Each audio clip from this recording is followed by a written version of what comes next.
Thanks for listening to Baxie's Musical Podcast. If you like what you hear today, be sure to follow it, like it, review it, share it, tell all your friends about it. Be sure to follow us on Instagram, Facebook, and TikTok for regular updates about upcoming guests. Today, we're brought to you by Metro Chrysler Dodge Jeep Ram at Chicopee. Be sure to check out their state-of-the-art dealership next to BJ's in Big Y, or check them out at metrojeep.com and drive home in your new Metro Chrysler Dodge Jeep Ram today.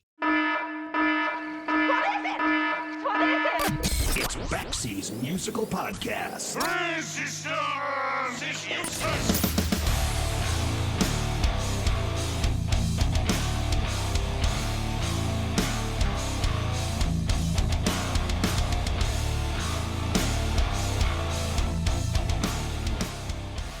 As someone who knows a thing or two about long-standing partnerships, I can tell you that it isn't always easy. It takes a lot of work, a lot of dedication, and a lot of patience, which I think we can all agree all seem pretty obvious. What might not be so obvious are the things that we can do to make sure that those things have the potential to happen. For example, to be in a partnership for 26 years, you need to love what you're doing. You also need to have the freedom to do it, and it also helps if you happen to enjoy the person you're doing it with. Sounds simple, right? Well, it typically is, unless you're in a band, in which case you could be operating with competing agendas, evolving motivations, and let's not discount the occasional intervention of a record company with whom you may have a contractual obligation. This is why the average lifespan of a band can last anywhere between a couple of hours to a couple of years, with most bands calling it quits after 7 years. At least that's what they tell you. But to start a band in 1999 and still be at it in 2025 is an exception and not the rule. Which brings me to the band We Are Scientists. In 1999, Keith Murray, along with Chris Cain, started a band after graduating from Pomona College in Claremont, California. The following year, they moved to Los Angeles. The year after that, they moved to New York to begin working on an album of demos entitled Safety, Fun, and Learning in that order, which they released in 2002 on their own record label. And while admittedly it wasn't exactly seen as an official release, it would set the stage for releasing their official debut on Virgin Records with Love and Squalor in 2005. That album, which became a cult favorite in the UK, was certified gold within 6 months of its release. Since then, We Are Scientists have released 8 more albums. And on July 18th, We Are Scientists will release their latest album entitled Quantifying Miles. We Are Scientists are an incredibly hardworking band that has the good fortune to actually like each other even after 26 years. And part of that might be due to the fact that while they take their music seriously, they certainly don't get caught up in taking themselves too seriously. And really, that's part of their charm. That's not just reflected in the records, it's also reflected in their live performances too. And that holds true today as they're about to spend much of the year on tour in Europe. The new album is loaded with insanely great hooks, which is true of nearly all their records. But the latest record is perhaps their most mature-sounding one of their career. It's awesome. And to talk about all of that is my guest today, Keith Murray, lead singer and co-founder of We Are Scientists, on Baxie's Musical Podcast.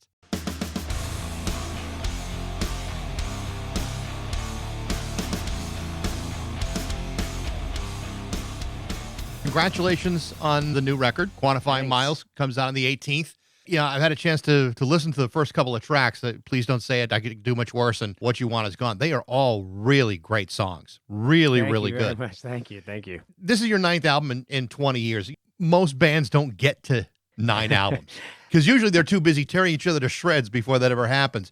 But here you guys are, still at it after all this time. Tell me about that. I mean, longevity is the exception, not generally the rule. Yeah, I mean, I think you have put your finger on an essential element of our longevity, which is that we have managed to keep the relationship as flourishing as possible. Like Chris and I definitely still consider We Are Scientists a facet of our friendship rather than the opposite. Like we definitely use the band as a means of doing things together that we would like to be doing, but probably couldn't get away with if it weren't also part of our job. Right. So when we get home from a 7-week tour, we will take one day off and then the next day try to figure out a way that we can hang out and go get a margarita together on some conjured band business. Right. See, and I don't think you'd see that with like, Mick and Keith, hanging out after all this time. Yeah. Like I know everything about them and I don't need to know much more.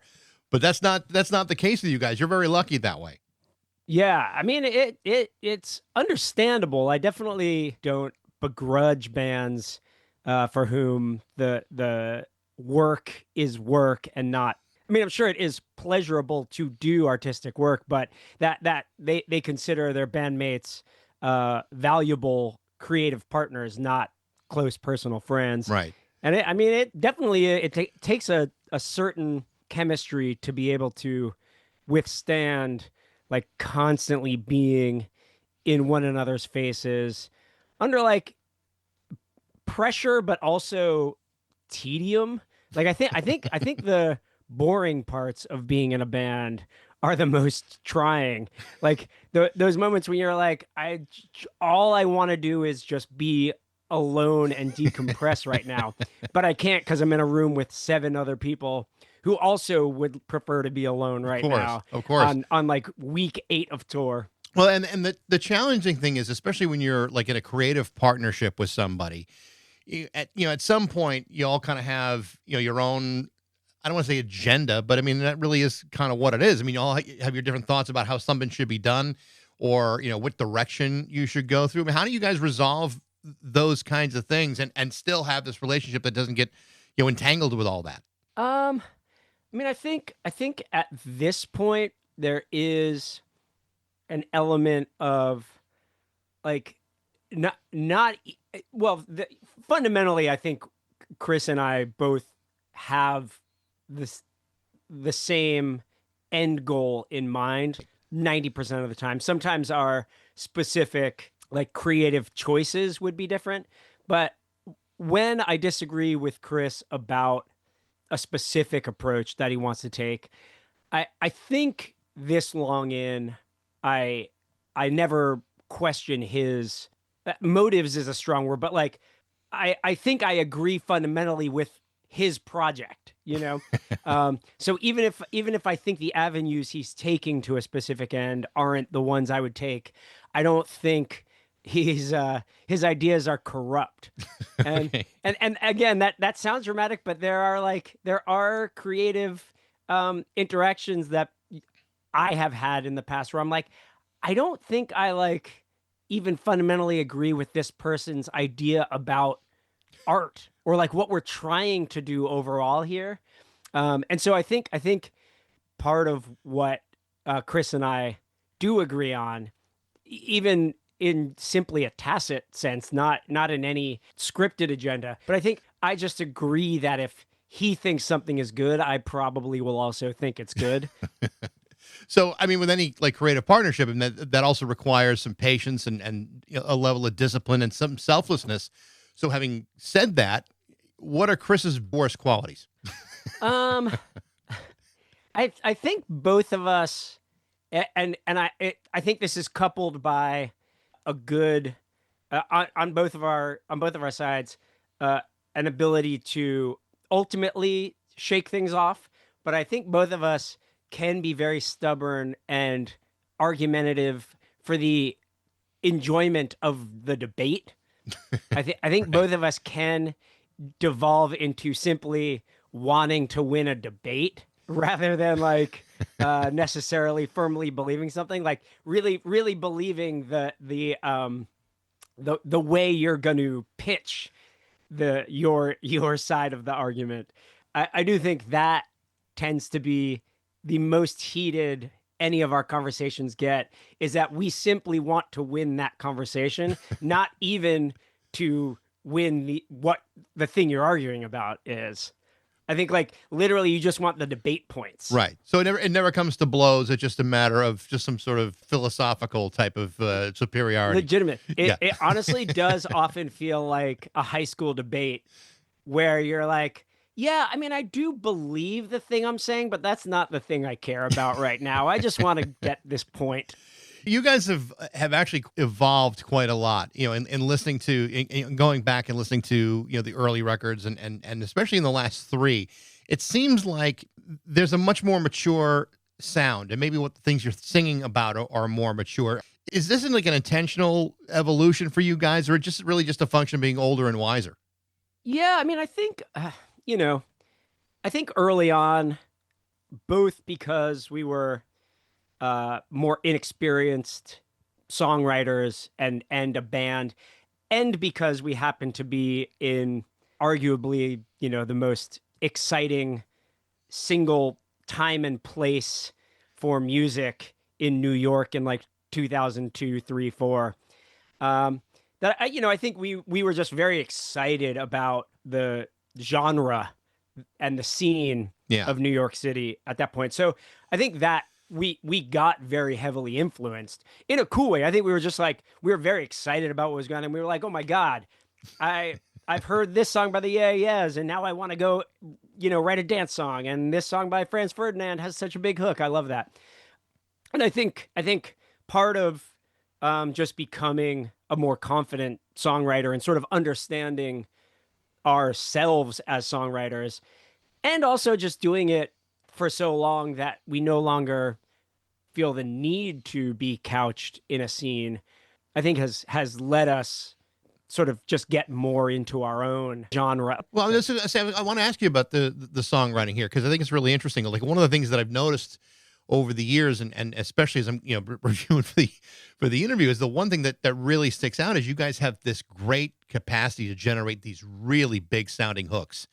And that is not always an easy thing to do. And you could say that goes back to, Nobody Moved, Nobody Gets Hurt, all the way to now. What is the process that you guys use to write a song or to find that hook? I mean, is it a set thing, or is it just kind of like happenstance that these things kind of fall into your lap? I mean, I think probably me more than Chris, and perhaps to a fault. I'm very, very dedicated to like a big hook. Yeah. And big hooks at all times. And I'm extremely impatient with songs. I think Chris often is more not more interested in the vibe of a song than the hook, but I think he can enjoy a song that is pure vibe more than I can, especially when it's a We Are Scientists song. Overall with music, I tend to gravitate more toward giant hooks. That has always been the thing, especially once I started trying to write songs. That has always impressed me the most. Like, I think a dumb pop song is as ineffably difficult to land upon as a cool, arty, admirable song is. And for me, those being two sort of equally difficult processes, the fact that a pop song also personally has that delicious payoff makes me more interested in shooting for that. So when you say that you're more looking for that big hook, that you're more passionate about finding that hook, does that suggest that you're willing to put a song aside and then go back to it once you find something that'll work together, or will you just put something and let it go? Yeah, I think maybe sort of the opposite. Like, if a song we've begun to write doesn't have a big hook, we just kind of will throw it away. Yeah. So part of that is that the way our songwriting practice has evolved is that we now just try to write constantly. And early on, songwriting was it was fun, but also involved the looming knowledge that you needed to write enough songs to make a record. And so every time you wrote a song, the first thought you had was, is this good? Is this going to be good enough to be on the record? And should we even bother? Yeah. These days, we write all the time. And even if a song isn't going to be good enough even if the song doesn't have that hook that I necessarily need, we will work on it for a day or two just to see through that song. And then we never have to think about it again if it doesn't have a big hook. But it sort of makes the process a lot more fun and takes the pressure off of every individual song so that it doesn't need to obviously be a We Are Scientists song from the outset. And sometimes that means that songs that I initially thought wouldn't have a big enough hook end up, having an element that I find interesting enough to like stay in the mix. Yeah. But, I mean, the song I'm thinking about is, What You Want Is Gone, which I think is a really well-written pop song. And it's been in my head for the last week. So thanks for that. Nice. Sorry. But that's good news for me, maybe bad news. No, it's not bad news at all. I really, really enjoyed the song. But, I think about, how many artists and songwriters are able to go at it for, again, we go back to the discussion about longevity. When it comes to writing songs, do you find that at this point in your partnership that it's gotten easier to write those songs and to get those hooks, or has it become more difficult as the years go by? Well, it's funny because I guess I would say the ratio of songs that we write now that don't have a big enough hook to be on the album is higher just because we're writing so many more songs. But the feeling of writing those songs is one of greater ease because it doesn't matter if today's song doesn't have that, because I'll probably be writing a song tomorrow and maybe that one will have it. So I would say maybe even our batting average overall is worse now, but it's because we're not sweating it every single time we write a song. Now our practice is sort of to like wait until we have 100 demos made. And then we finally stop and we're like, okay, let's go through these and see what 10 songs we would want to be on. And then usually, of course, there are like 40 that we then fight over. but yeah, I think the feeling of ease is much higher.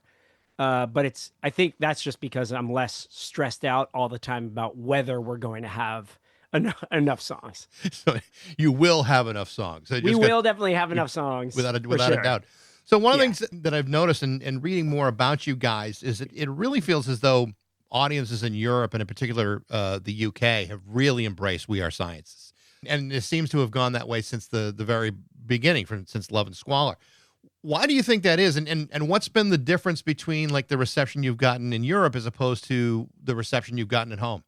I think the initial growth of the band was purely founded on the idea that in the UK in 2005, the music we were making was what was being played on national radio stations and on MTV. Right. Whereas here, I think fewer of and I don't think we were like art rock, but the bands that we really liked in that scene tended to be the artier ones. We were definitely more into like the Rapture and Yeah Yeahs than we were into the Strokes or the Killers. And I love both of those bands, but I think we modeled ourselves more after Yeah Yeahs and I guess Franz Ferdinand, who were pretty commercial, but I think we just slotted into what was considered top 40 in the UK at that point.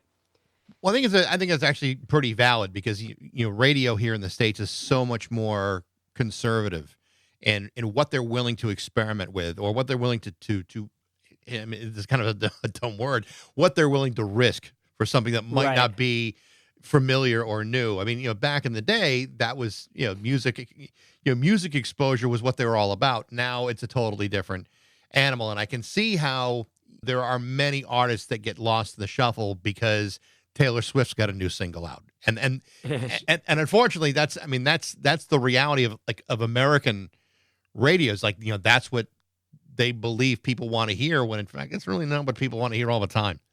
Yeah. I mean, I think that part of that might just be a function of how insanely large the United States is versus how big, for example, the UK is. Like, UK national radio can feel like it responds more to local scenes simply because the United Kingdom is a lot smaller. Whereas, if something is boiling up in Wisconsin, that doesn't mean that Los Angeles is going to want to play that on the radio. That's true. So that might be a function of it. I don't know. The UK also their biggest radio stations are nationally funded radio stations, so they're less. Obviously, they want the highest listenership possible, but I think they're less indebted to their commercial sponsors. Yeah, and so they can probably take more risks and be a little more playful with what they put on and see what resonates. I don't know. I think that's a good answer, actually, because I think there's radio stations in the United States are kind of beholden to a different master. And it's Sure. usually like insolvable debt as opposed to like, Yeah. anything else. But one of the things you guys have done, I think, is really very cool is that you've really branched out into a lot of different things where you have some level of creative control. I mean, TV shows, you were podcasting for a while. You've been closely involved in the video process. So you're in a way you have a lot more say in your own marketability and how you go marketing yourself than most people ever get that chance to do. Tell me a little bit about that and the freedom to have the ability to do that.